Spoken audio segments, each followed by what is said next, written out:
Неге біздің жігіттер урологқа келуге қорқады? Мен Ернұр Айнаев, 15 жылдық тәжірибесі бар уролог, андролог, PhD дәрігермін. Парақшамда ерлер денсаулығы жайында тіркеліп кетіңіздер.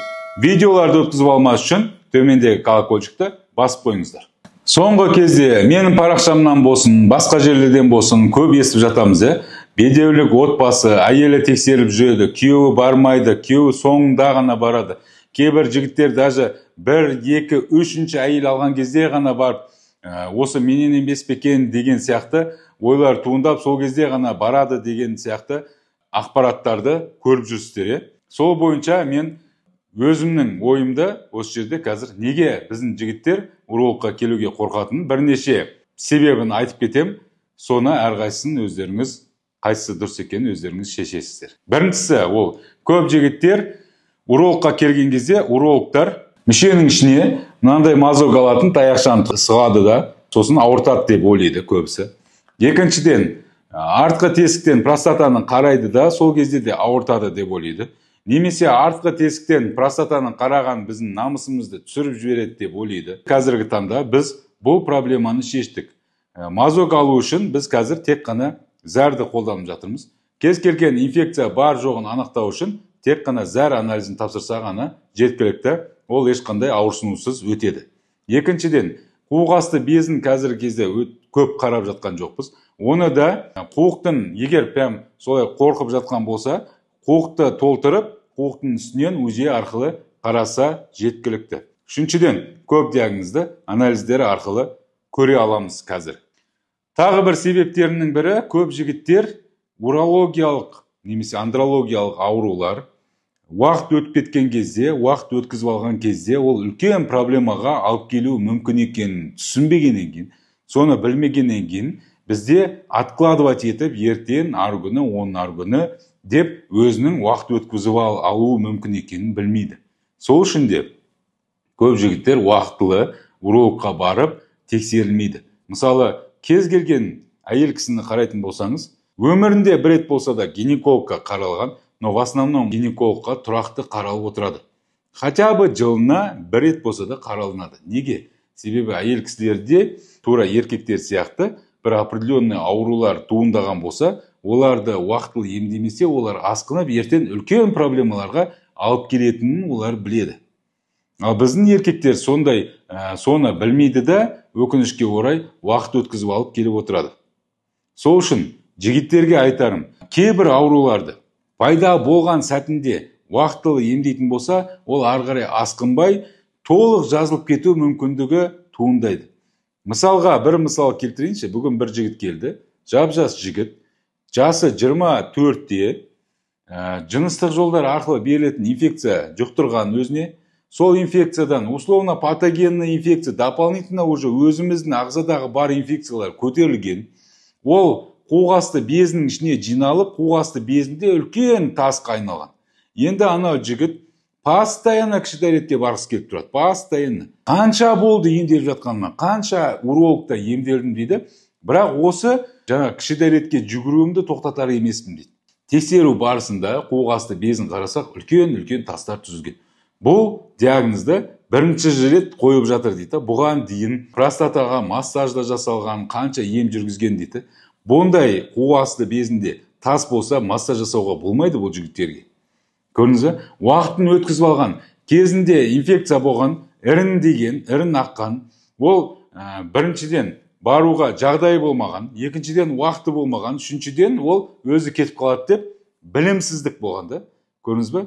3 себепті мен алдағы айтып кететін себептердің 3-інде өткізіп алып отыр да, 4-сінде қазір келген кезде, бізге келген кезде қуықасты безінде тас бар, ол тастан енді арыла алмайды. Оған ертең аденома простата қосылған кезде, аденомаға операция жасалған кезде, сол тасымен бірге ол тастар шығатын болады. Бірақ ол аденомаға жеткенше ол тастар ол жігітке өте қатты мешать ететін болады. Өте қатты кері әсерін беретін болады. Себебі ол постоянно кіші дәретпен енді күресетін болады. Ол үшін ол тас үлкеймес үшін ол тұрақты жыныс қатынасқа түсіп отыру керек. Қуықасты безін иммунитетін көтеріп отыру керек. Қуықасты безіндегі секретті постоянно босатып отыру керек. Қуықасты безі қабынбау керек. Сол кезде ғана бар бұл кішкентай бір суық десе, иммунитет кішкене бір әлсіресе ғана сразу қолқасты безінен ұстайтын болады ол жігітті. Ол и так уже соңғы 3 жылда емделмеген жер қалмады, уже бармаған жерім қалмады деп айтып отыр, көрдіңіздер ме? Өзіне сатып алған ауру деп айтамыз. Өз-өзіне проблема создавать етіп отыр. Енді қараңыз, тағы бір себеп, урологқа бармайтын себебі, ол көбісі ойлайды, урологқа бару ол қымбат.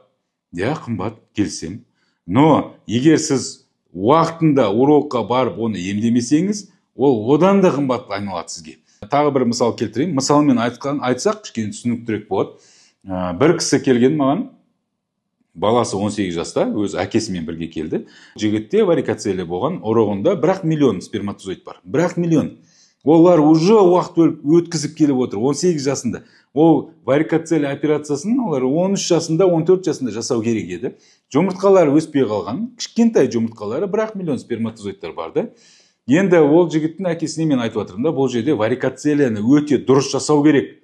Яғни микроскоп, микродоплер арқылы артерияны сақтап қалу арқылы жасалу керек, дұрыс жасалу керек деп. Ол кісілер алады да, өзінің тұрғылықты жеріне барып операцияны жасайды да, и сол бар өзі болған 1 миллион ұрықты, оның біз операцияға келердің алдында біз оған ұрықты заморозка жасап қою керек деп кеңес бергенбіз негізі.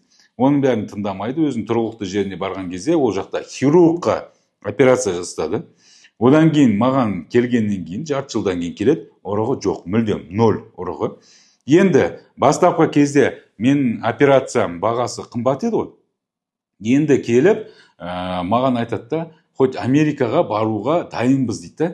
Бағанағы бізге жаңағы ұрығымызды шығарып бере алса, соны бізге кімге барсақ болады, соны кеңес бересіз ба деп маған келіп тұрды. Мен айтамын, қалай сіз Америкаға барасыз? Сізде бағанағы мен жасайым деген баға, операция жасайым деген баға, сізде ондай ақша жоқ еді ғой.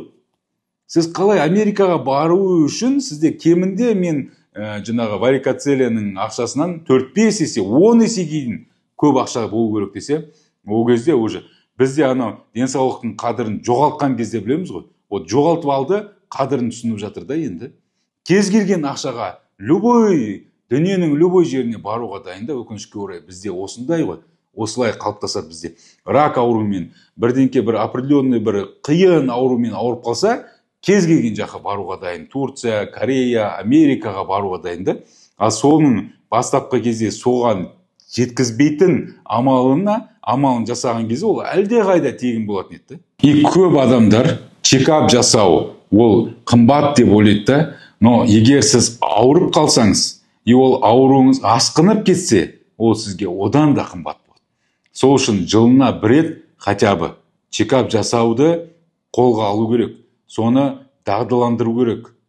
Себебі сіз ауруды өзін емдегенше ауырмайтын жол іздейтін боласыз. Бір проблеманы бастапқы кезде ерте сіз ол проблеманы анықтап алсаңыз, оны емдеу өте оңайырақ болады. Чем ауырып қалып емдегенге қарағанда. Ауырып қалып басқа да бір жолдар іздегенге қарағанда. Басқа шетелге барып ем іздегенге қарағанда. Жігіттеріміздің урологқа келмейтін себептерін тағы бір перечислять етіп кетейік. Біріншіден қымбат деп ойлайды. Екіншіден ауырстат деп ойлайды. Үшіншіден намыс жібермейді. Біздің жігіттерімізді ойлайды, еркектер урологқа барса, бір білмеймін қандай намыс екенін, оның урологқа барса бір әлсіреп қалады деп ойлайма, мен білмеймін. Или көбісі менен бір проблема шығып қалама, сол шығып қалса, соны бетіме басама деп ойлайма. Егер сізде проблема болса, сіз дәрігерге барсаңыз да, бармасаңыз да, ол проблема сізден кетпейді, асқынбаса. Тек қана асқынады. Тағы бір мысал келтірейінші. Жақында бір жігіт болды, жас жігіт. Бірінші әйелмен ажырасып кеткен. Осы бала көтермеудің салдарынан, бала көтермеудің себебі еркек болған. Еркекте ұрық жоқ, мүлдем 0 еркекте ұрық. Соны ол жігіт білді. Екеуі ажырасып кетті әйелмен. Енді екінші әйел алу үшін, сол алдындағы анализдерін бәрін өртеп жіберген, екінші әйелін білмесін деп. Сонда не ойлап жатыр, қалай ойлайсыздар? Айтыңыздаршы. Адам не ойлауы мүмкін? Ода ұрық 0. Ол түбі біледі ғой екінші әйел бәрібір одан 0 екен. Енді ол егер мен бір жыл бұл әйелмен тұрайын, сосын бір жылдан кейін бұл менде ажырасып кетемін деген ой болса, мүмкін, онда айтпай үйленсе болады. Но егер ол еркекте бұл әйелмен мен жаңағы осы дүниеде қанша жыл өмір сүрем, сонша жыл мына әйелмен бақытты өмір сүрем деген ой болатын болса, ол изначально ол айтылу керек қой, менде осындай жағдай, ертең оны бәрі біледі ғой ол әйел. Себебі ол әйел күлге аунап тумайды ғой. Егер тек қана жыныс қатынасқа ғана түсіп жүретін болса, или әйел айтса мен көтермеймін дейтін болса, онда оны айтпай жатырса болады да. Бірақ ол екеу үйленгеннен кейін екеу ортада бала көтерту жоспарлап жатыр, тем более келіп біз бала көтерте алмай жатырмыз деп тексеріліп жатыр да. Мен оны жұмыртқасын қолмен ұстаған кезде уже білдім да, что ол жерде 0 болатын ұрықтың. Себебі жұмыртқалар өте кішкентай ол жігіттерде. Сол кезде ол айтып жатыр да, сол кезде ол мойындап, мен ол анализдерді өртей жібердім деп жатыр да. Көрдіңіздер ма? Білімсіздік деп айтамыз ба? Сол үшін проблемаға тіке түре алуға тырысу керек та. Одан қашпау керек. Қазақта сөз бар, ауруын жасырған өледі деген сөз бар да. Ол просто так айтылған сөз емес. Видео ұнаса лайк басып кетіңіздер. Келесі жолы қандай видео қозғағанымызды қаласаңыздар, соны астына жазып кетіңіздер. Біз сол видеоны міндетті түрде қозғайтын боламыз.